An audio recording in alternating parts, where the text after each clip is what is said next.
Start investing in gold and silver today at sdbullion.com and join the over 35,000 precious metal investors who have made the switch to the lowest gold and silver prices in the industry.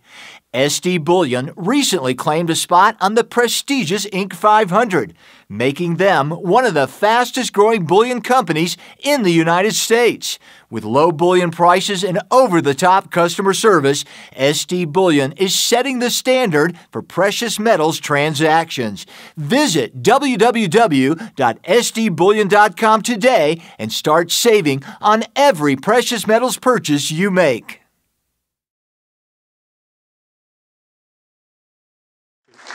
Thank you very much. Delighted to be with you this afternoon. I feel like there's not going to be a whole lot I can offer to a sophisticated audience like this who have heard all the experts and explain to you the best way to solve our problems. But I do have a special perspective on this problem that we face by being a member of Congress, and one who certainly joins the Council in their desire for a competitive free economy. It was mentioned by Richard the awards that I've won, like voting most often for competition, for the least amount of taxes and the least amount of spending. It was not too long ago in the last election that we had a corporation that we were soliciting support from and hoping at least to neutralize them so the money didn't go to the opposition.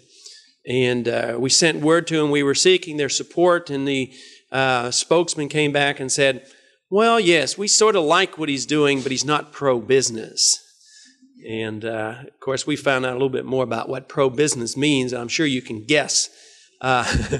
Pro-business doesn't necessarily mean an opportunity to compete and to earn a profit, produce a product and a service, and withstand the tests of the free market. Pro-business means that you should help them a little bit. And in this particular case, they had come to me and asked me for an assistance in getting a grant, a contract, and we weren't too receptive to it. And this made them unhappy, and therefore they were going to challenge me and have persistently, and they certainly passed the word around that I'm not pro-business. Now, I think most of you can understand that rather clearly, what pro-business means, and the problems we face in Washington as politicians who will advocate a free market position. Some days it's very discouraging. You think, well, you'll never get anywhere because the system is built in to benefiting only the special interests, and the politicians know the system. All we have are bureaucrats and programs up here to deal with, and there's not much chance that we can get our views and our ideas across.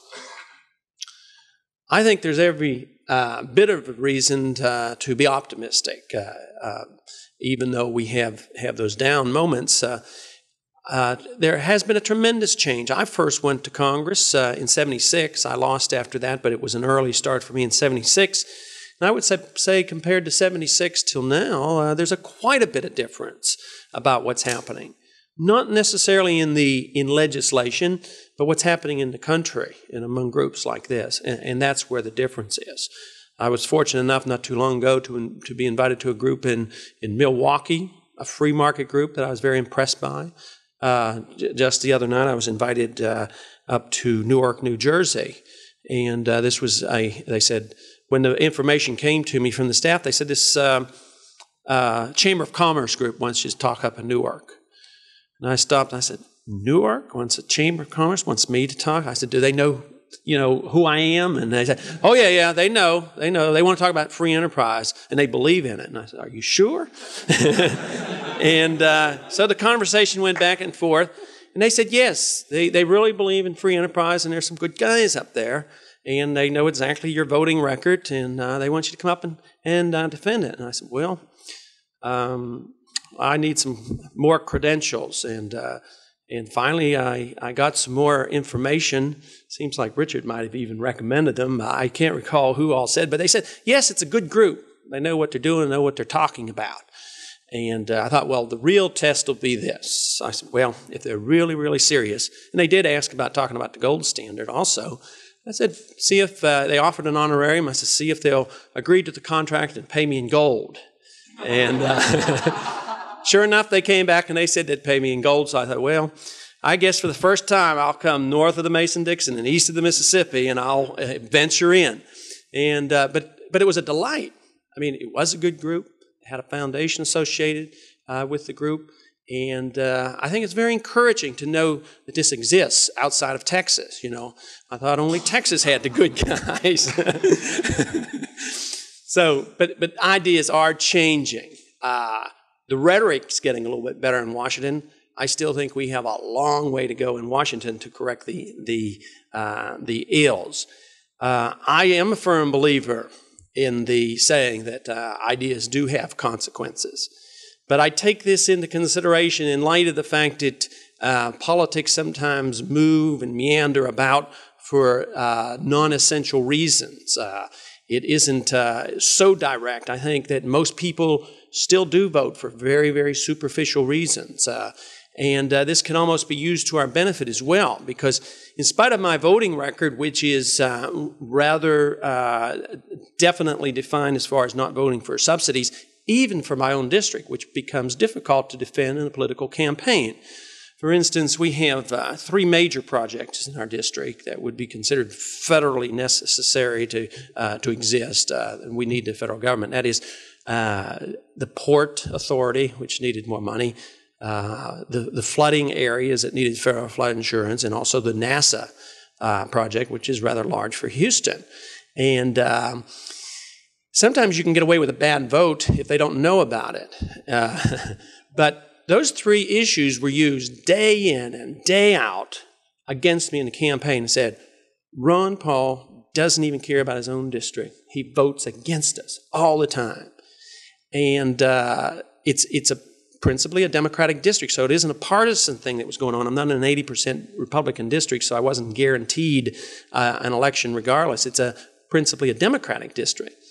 So the conception or the perception of most everybody on the House floor when they're voting is that, yes, they got to see which way the windsock's blowing in order to survive as a politician. I think they're misconstruing things. I think the American people are much more sophisticated and much more willing to look at issues in some sort of way. Because in spite of that, I was still able to, achieve a political victory, that is, not lose on the fact that I did not become the champion of the handout that people are willing to. But in the same sense, did all those people out there, those 50 plus 0.01% who elected me, did they really understand my philosophy, the free market? Did they understand all the ideas? I don't think so. I think that the ideas were important. I think the ideas of interventionism has been important to move the country in a bad direction for a long time, and that the ideas that I hold and the ideas that the people who support me hold and the ones who are willing to work and send me money, those ideas are critical to me and to the movement. And the perception that the people hold is critical. It will be a mixture, though, of something very, very superficial. My estimation about how people vote for candidates is not so much that they voted for me, not so much that I was a champion of the free enterprise system, but somebody who voted honestly and did my very best and that they could trust me. And I think that perception probably was overbalanced, all the negative approach of saying, well, he isn't getting enough for us. Matter of fact, it sort of built, it almost confirmed the fact that they could trust me because I was even willing, to take a stand that might be conventionally construed as non-political. So certainly ideas have consequences. They're critical to the ultimate destiny of the nation. And yet, on a day-in, day-out political battle, I think you have to take this and weigh it. There's a relative weight to it. But the ultimate nature of the government and the country will depend on the ideas that groups like this develop and the ideas that you hold and the perceptions, especially of those who contribute and work in campaigns. But when it comes down to pulling a lever, it will be for quite a different ways. And I think this is a way you can bring the conflict together, that politics never deal in real ideas versus the idea that everybody deals only that people only deal in ideas, because I think it's a combination of both. In 76, I would say the perception of my views that I took were looked at in a much more negative way than they are looked at now. The word libertarian is used quite frequently with the free market, and it's a different meaning for some than for others. But in general, they will associate my views with a libertarian view or a free market view. In 76, I would say there were very, very few who even heard the word or understood it or even asked about it. And yet today they will kiddingly come up to him and they say, well, what's the libertarian position on this? And this means that they're becoming aware that there is something else, that there is another viewpoint besides the competing forces that are using government in a conservative way versus a liberal way. And they see that there is another stand.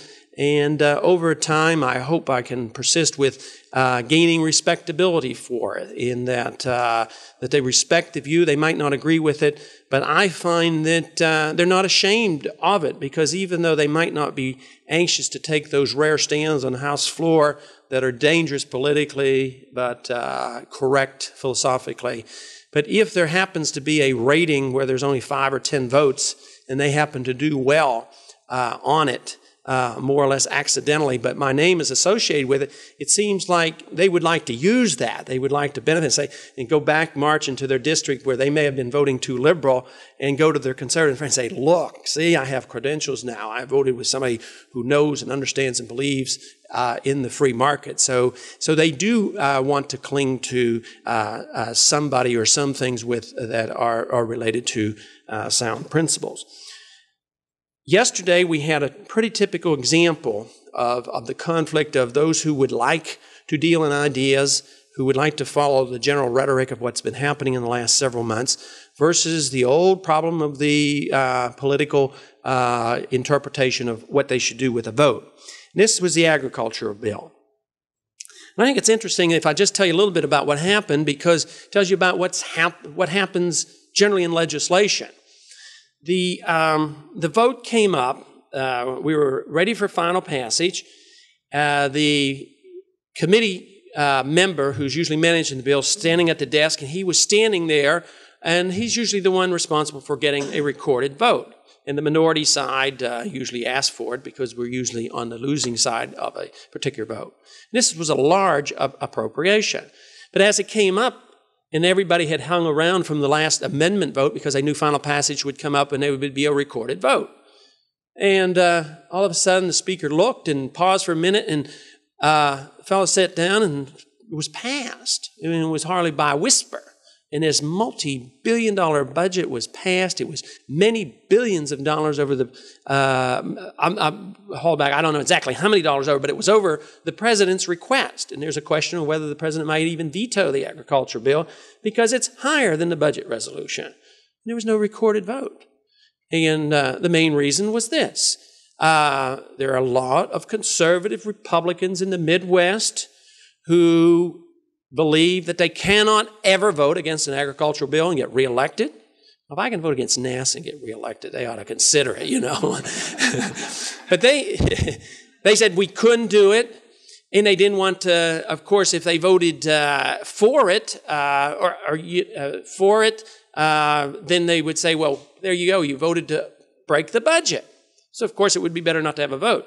But then an unusual procedure after it was substituted with the Senate number, which was essentially just a parliamentary maneuver, then another member out of the farm district came and asked for a vote, and they got a recorded vote at an unusual time. So we did go back and had a recorded vote. But there at that time, the conservative Republican, who has been the champion, the leader of your cause to cut spending, is moaning and groaning. You know, oh my God, now I have to vote for this. So there is a lot of that goes on. They're not, serious enough, nor do they have a comprehension of what really needs to be done in the Congress, which means that we should, cut the budget. the truth is we're not cutting the budget. The budget is very, very high. It's way above last year's budget. And with the planned increases in the defense, military, foreign aid budget, it's out of control. I imagine most people here know the name Hans Sennholz. I was talking to Dr. Sennholz yesterday, and I think the announced, and Bruce probably knows these figures better than I do, the announced deficit for last year, I believe I saw, was at $55 billion, somewhere in that range. And yet he claims with his calculation of off budget, I need to run this down and check him out, make sure he's giving me the right figures, but he claims that there's $141.5 billion of real debt increase, for last year's budget when you take off all the off budget. So there's still a lot of deficits going on, and that means there's still going to be a bit of pressure on the Federal Reserve. Now, the one area that I work in the most and was mentioned in the introduction that I'd like to talk about a little bit, where I think ideas do have consequences, and that debate and talk has developed into a popular movement, and that is on the money issue. In 1974, I ran for the very first time, and it was out of frustration over what happened in 1971 in the Republican administration with wage and price controls and the closing of the gold window. And it was the money issue that I was most interested in. And I was not elected that year, but came up here in 76. And it was mostly laughs about what was going on with the monetary system. Yet now there's a serious discussion going on. We have a gold commission that's been established. A lot of people will call up and say, just tell me just what is the most optimistic thing you think can happen with the Gold Commission after you do all your report? You're not in the majority. They'll ask it in a very negative way. They'll say, well, the best benefit has already come. And that is, it's a public discussion. It's in the Wall Street Journal and in Barron's and Time and Newsweek. All the conventional magazines, ABC, CBS, McNeil Lehrer, and everybody's talking about it now. Not because all of a sudden they have become philosophic and believe that we ought to have a morally and constitutionally sound currency, but out of desperation because we have such a lousy currency that is depreciating so quickly, and that the bond market's being wiped out and they can't build houses. So out of necessity, they do have to look for a new idea or a different idea, a different approach. And it just happens that the Gold Commission was established and in place, and the need came along.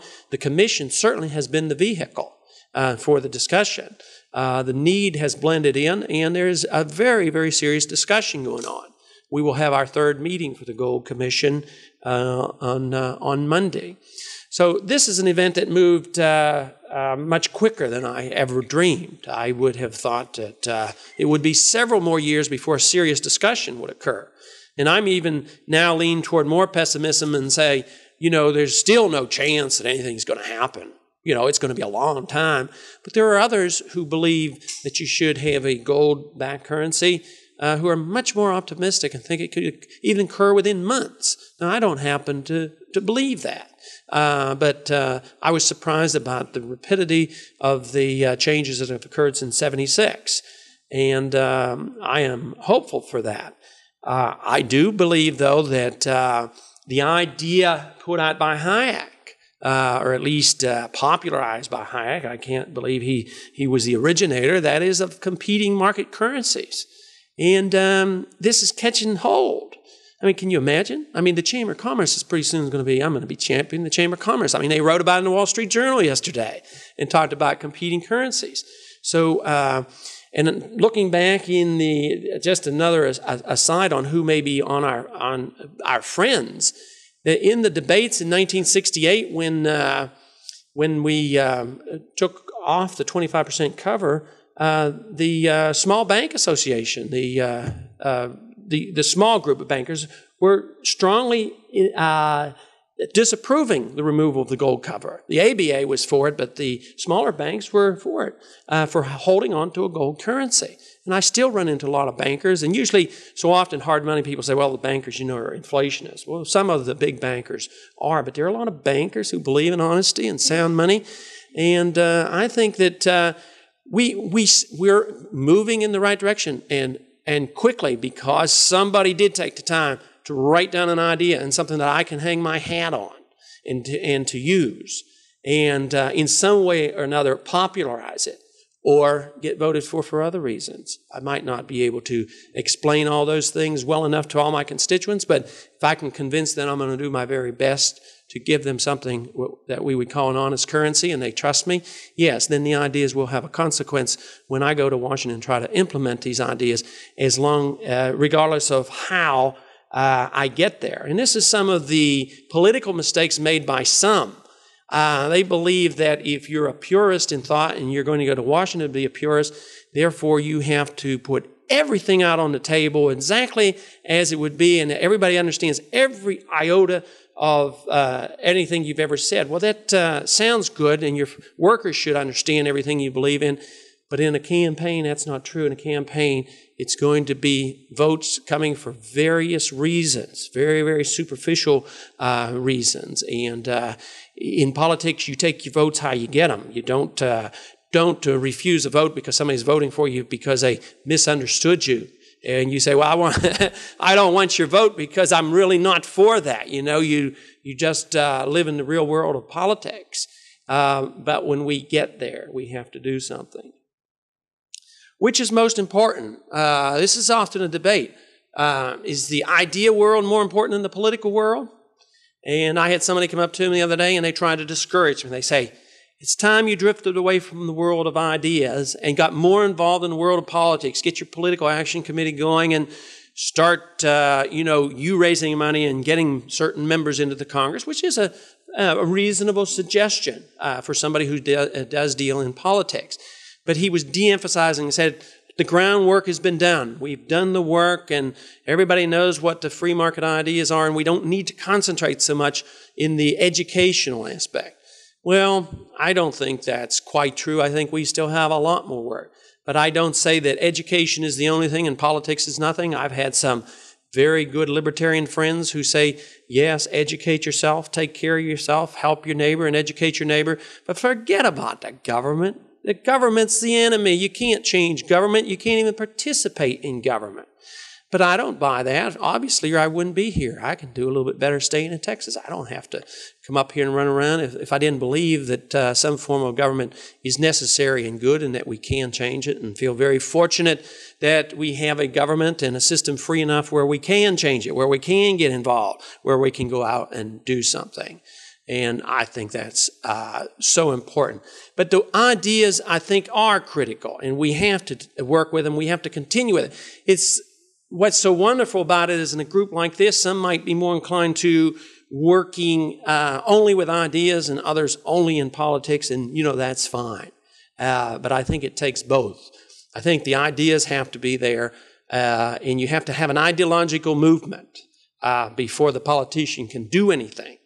And I think that we're all, in a transition, and I think I'm really in the middle, at the beginning, in the middle of that transition, that I can even see it where, a hard line approach in 76 was scoffed at much more so than now. But books like Bob has coming out, they're going to be great assistance. That's the kind of stuff that needs to be done. Somebody needs to put one of those in the hands of every legislative assistant in Congress. That would be a good project so they can refer to that. It should be a reference book when they're dealing with OSHA, to come up and have something they can look at. They can look at an alternative. So that's critical. It's critical in making the ideas work in the legislative sense. The two can't be separated as far as I'm concerned. And I am happy to try to deal with both, and it's for this reason that I have pursued putting out a Freedom Report where I consider it quite modest, but something that is attractive to a lot of people who might not have read it otherwise. They aren't interested in reading economic textbooks, but they might receive a short, easily read piece or an article sent to them from me. And I have a large number of people on that list. And I'm always trying to expand those numbers. And I can get a lot of people to read that wouldn't have read otherwise. So this is the spread of the ideas. But I couldn't come to Washington. I mean, it's hard enough. as it is, I think, being at the early stages of a libertarian revolution. But there is nothing if I'm standing by myself, but because of the groups, the groups in Wisconsin and Newark and Alaska and Texas, all through the country that are growing now. This will make the difference. The only real question I have, and I believe Hayek states this question too, or doubt, and is how much time does it take to make sure that the people will endorse those ideas and understand why we can abolish OSHA and EPA and come up with something else without destroying the country? Will there be enough people to understand that, if you did go to a sound currency, possibly there's a little bit more adjustment period than some of us would like. Maybe there will be a bit of malinvestment and debt to be liquidated. And will they be patient enough to wait 6 months or 10 months or a year and keep your hands off? That's a big question. And right now, today, I would say no. They have no patience at all. And that we stand on the verge of attempting to impose our ideas, and yet, at the same time, we stand on the brink of a holocaust economically and socially. Because if the money doesn't work and the welfare checks won't buy anything, the people who have been conditioned that they have a right to your wallet and they don't receive the purchasing power stolen from your efforts, yes, they're going to revolt. And then there's going to be chaos, and our attempt to change things will go down the drain. That's why I think it's so important that in dealing with the ideas that we may have the ideal that we would like, ideally there should be no post office and there should be private delivery of mail. But that doesn't mean that I should draw up a law today and abolish the post office at 8 o'clock tomorrow morning, and that would be it, even though I think that probably would work pretty well. I think it would, by the day after, I think it would be delivering mail again.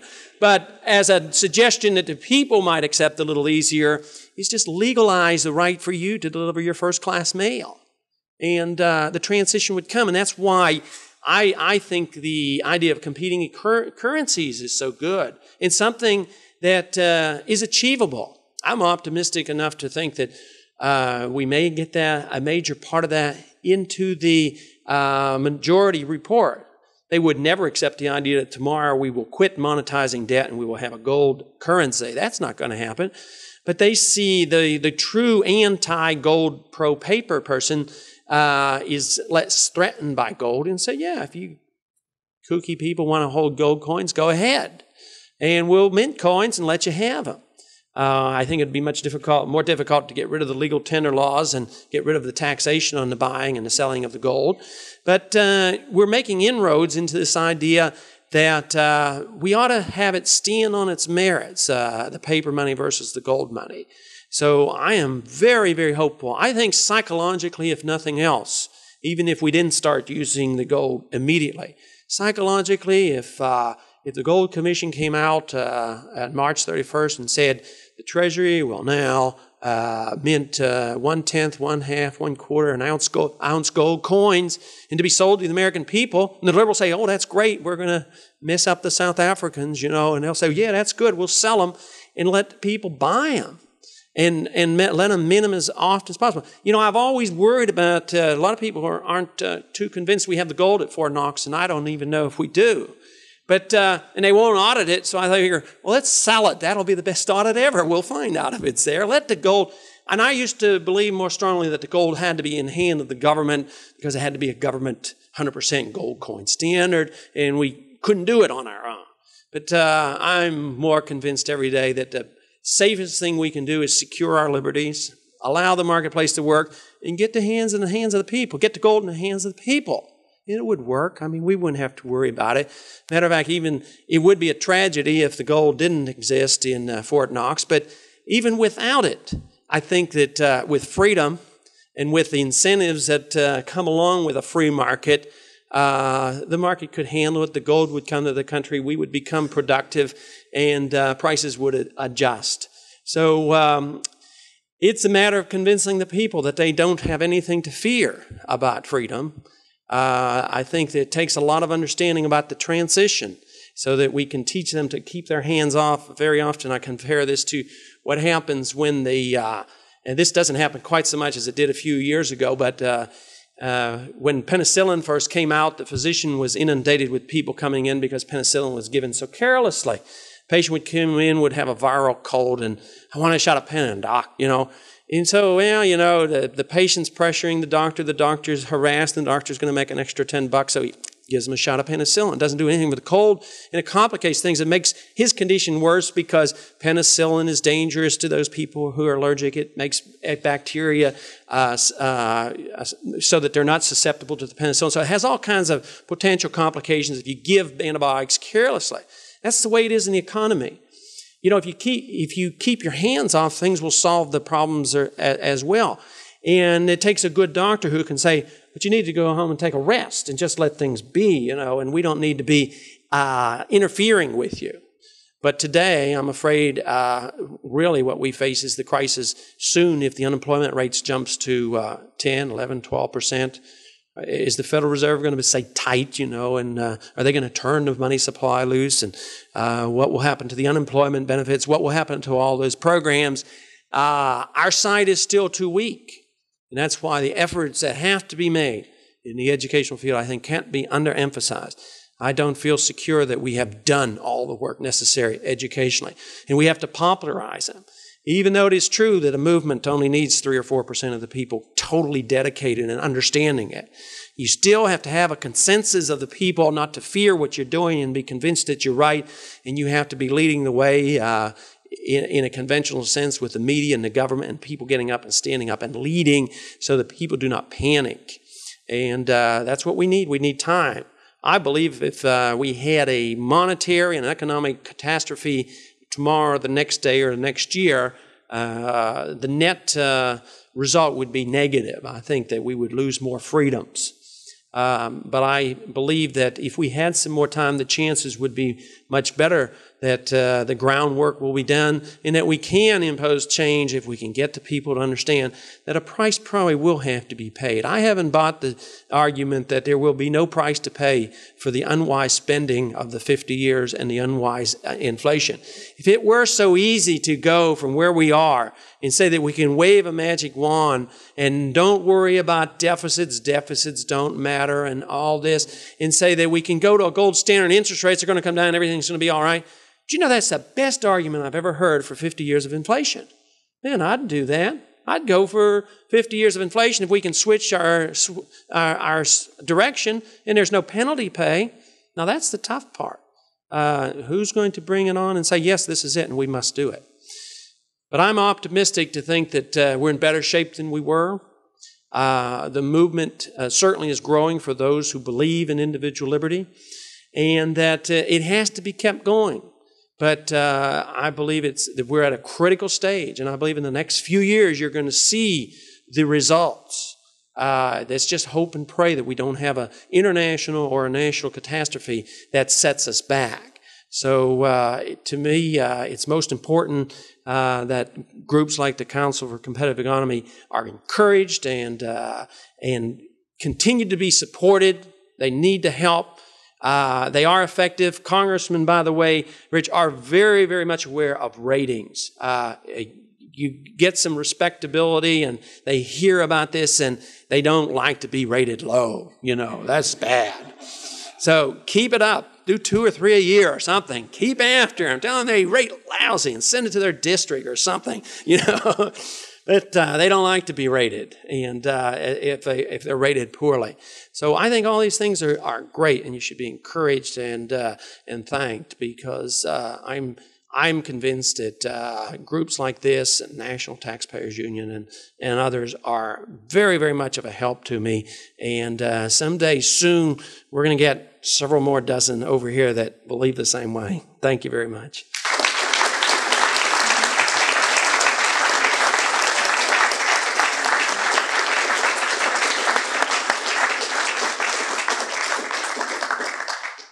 Thank you, Congressman Paul. Our policy, whenever possible, is to not let people go away without having the chance to ask a few questions. So if you don't mind, we'll take a few if you got them.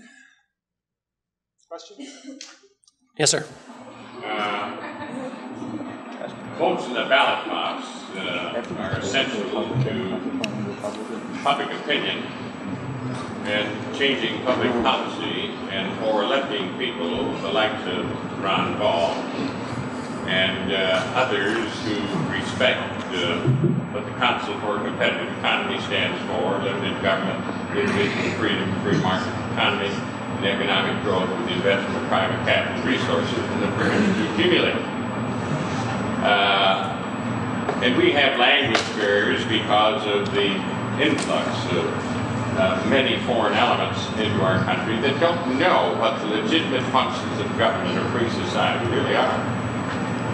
And we must depend on those people that have platforms, the likes of you, to tell them this, or to come to an audience of people, this kind of association, so that we can filter down to the mentality of absorption for the electorate with one man, one vote, because that's what puts you in office and keeps you there.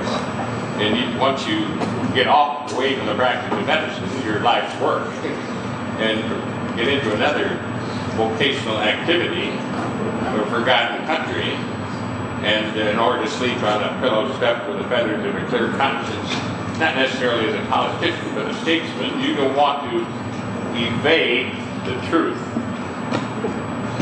You want to speak it, which makes a difference between the politician and the statesman, who'd rather die for cause than to sell his soul to the country store, and because he couldn't live with it.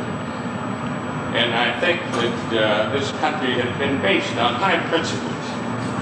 And I don't see why the likes of you at any time, or anyone of your kind, would have to do that. Now, what are your potentials and what is your thinking on this kind of political action to preserve a competitive economy?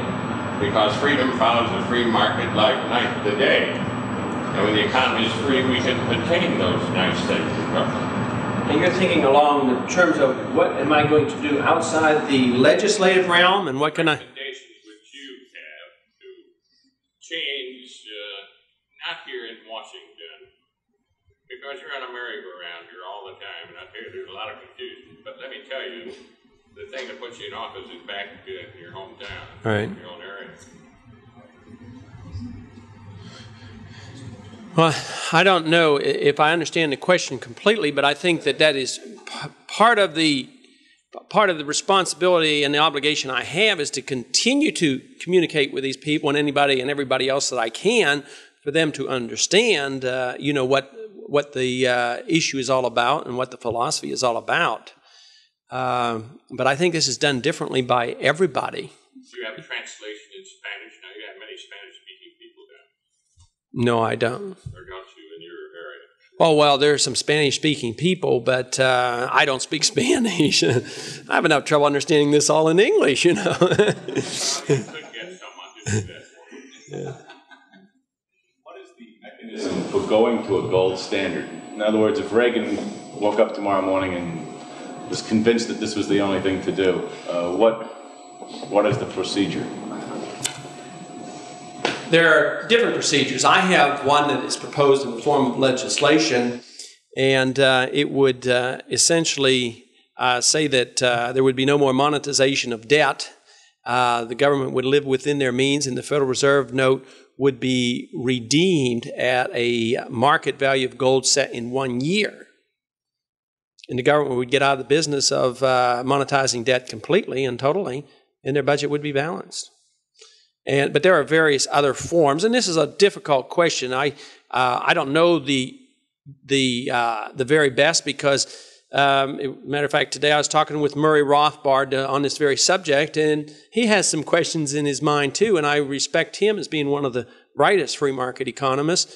And his proposal is that that you set a price of gold very, very high, so that you don't have to worry about deflation. A few times in the past, they've set the price low, like in England in the 20s, and it didn't last. So he suggests that it be set high by the government rather than the market. And I think all these different considerations have to be considered, but that should be what we're really debating, in the Gold Commission, rather than monetarism is what we've drifted into. Many businessmen who espouse free enterprise, and I'll put the word free in quotes, are also those who seek subsidies, protection, tariffs, what have you. Wouldn't competitive enterprise really be a better term to use? Well, I'd be very favorable to that term. Matter of fact, it's rarely that I use the word free enterprise or laissez-faire. Laissez-faire connotes a lot of negativism, and free enterprise sort of is a word that people get turned off with. Competitive enterprise tells you a little bit more. I usually use the word the market economy, the free market. But I think a competitive economy is exactly what we're looking for. I've been an activist in politics since maybe '76, and the biggest kitchen coffee table debate is where is the constituency? And this has been a constant subject of discussion amongst my friends in the last 5 years. In your opinion, looking at the diversity of this group as an example, if you were going out to find the market for these ideas, okay, where do you think the most important places are to sell the ideas at? What's the most fertile ground? Are you talking about in a political sense or in an educational sense? Political sense. In a political sense, there's no answer, because the number one reason why I think I'm in Congress is that the majority of the people of the district trusted me. So your constituency is every place, and that I cared about a working man as much as I cared about a businessman's profit. My rating went down in the NASA area, which was real Republican. I still got 62%. That's pretty good. I could have gotten maybe 70 if I'd played all their games. But the labor district, my vote went up. Not because I was a champion of labor unions, but because they trusted me and they thought I cared about what was happening to their pocketbook with the inflation. You know, they didn't understand about it. So the constituency is every place. So I would never narrow it down and narrow somebody's targets down. It's to be broad-based and go after everybody. And it depends, of course, whether you're approaching it as a Democrat versus a Republican versus libertarian. You know, it just depends so much on the political approach in the group. But you don't decide, well, there's a free market people that we reject the bankers. You know, there's a lot of people in the banking business that believe in sound money, you know, and that you don't reject it. And I think that's what I do sometimes. I get careless, and sometimes I get to the point where I figure, well, most businessmen aren't free market. Well, that's wrong. Most businessmen are good free market people, and all they want is a chance, because the small businessmen, the ones that give the bad reputation, are the international people who are in trade and want tariffs and can bid up the contracts. But that's a small number of people. I mean, there are 3 big companies that needed the port dug deep, and the political consensus of everybody was that was the key to all the votes in my hometown. And yet my vote went up in that district, and I didn't raise a finger to do anything to get more federal money into the district. So I think there's a misperception. I think that the constituency is every place, and you should address that. But you have to recognize that eventual vote isn't going to come because I had this very definite viewpoint on liberty. The last 30 years, there's been, in my view, an unfortunate association of free enterprise philosophy with militarism and foreign interventionism. Do you see this changing at all? The changing away from the association of the so-called free market and militarism? No, I would say it's probably being enhanced in the last year or so. That, again, I think is information needs to be out. We don't have any one major group. We have a group maybe talking about a competitive economy, and somebody talking about gold, and somebody talking about taxes. But how many groups, non-tax foundations who are dedicated to working for a non-interventionist foreign policy? I don't know of any educational group that way.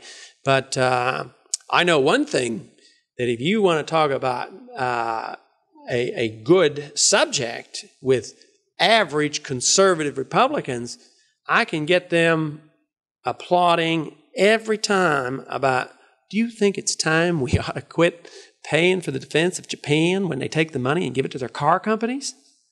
You know, they're sick of it. They say, oh, is that right? I said, yeah, you want me to spend, you want to know why I don't vote for all those military budgets? Then they understand it. They never get it offered. So I would say there is a source, or there is a vacuum that could be filled by a group that would promote that. Because I think the American people are basically ready, more so than ever. Yes, after the war, Europe was torn up. We were wealthy. Give them a couple bucks, you know, just because we're eventually going to destroy the dollar. They can't see all that. But now the dollar's destroyed and they're broke. They can't buy a house. They can't buy a car. And, you know, they want something done. So they're ready for that. And when you tell them that, you know, you're spending more money and you're getting less defense. You're not even getting any defense. Chrysler's getting a contract for tanks that don't work, you know, and it's getting worse. And do you feel any more secure because you have tanks that don't work that you're going to send to Europe? Do you feel more secure because we're building bombs that the Germans won't let us put over there where they're supposed to be? You know, it's just a ridiculous struggle. Do you feel more secure because we're going to send $3 billion worth of weapons to Pakistan so they can fight India? Why don't you want to give AWACS to Saudi Arabia? Well, because I don't want the F-15s that we gave to Israel to shoot them down. You know? It goes on and on. So, Dr. Paul, one theme that I detected in your comment about your success in the last election, the fact that people trust you.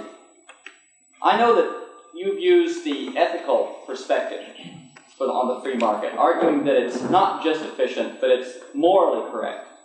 And we here at the Council for a Competitive Economy have stressed that in our work in Congress, because we know that when businessmen go to a congressman and say, well, we go along to get along and vote for us and we'll pay you off, how do you see your success as it relates to the use of the ethical argument by congressmen to argue that the free market is right, regardless of whether it helps my district? Do you think congressmen can be persuaded to go that direction? Not very often, unfortunately. I don't think that means you should not keep pursuing it, and maybe they will accept that as a legitimate argument. But I've made the statement, I hope someday this is going to be an incorrect statement, but the weakest argument in a committee hearing is to use a moral or a constitutional argument. I mean, that doesn't carry much weight. Pragmatism is the only thing. What's it going to do? You know, they'll have things like a housing bill coming up, and there's an amendment proposed. Well, the person proposing the amendment will then have a sheet of paper just like that goes out, and they'll have it broken down by the computer, what it means to Texas, what it means to Houston, what it means to District 22, what it means. That's the thing that carries the weight. Is that pragmatic argument under that circumstance. Now, if they want to vote a certain way and they know you have a moral argument, they'll love it and they'll use it, but they'll be hypocritical about it. There are some of the worst anti-constitutional congressmen over there who love to recite to Congress because they happen to be right, say, on the draft. And they will, champion that. And I think that's that association that sometimes they desire to have with me when I happen to be in their corner. But they don't really care about an overall concept of the Constitution and really defend the Constitution down the line. But when it's beneficial to them, they'll recite the Constitution or a moral argument. But I think it should be continued to be used. And I think as there's a transition up here, and we'll get new people and they'll be more reasonable. I'm afraid our time has run out. And thank you very much. I enjoyed it.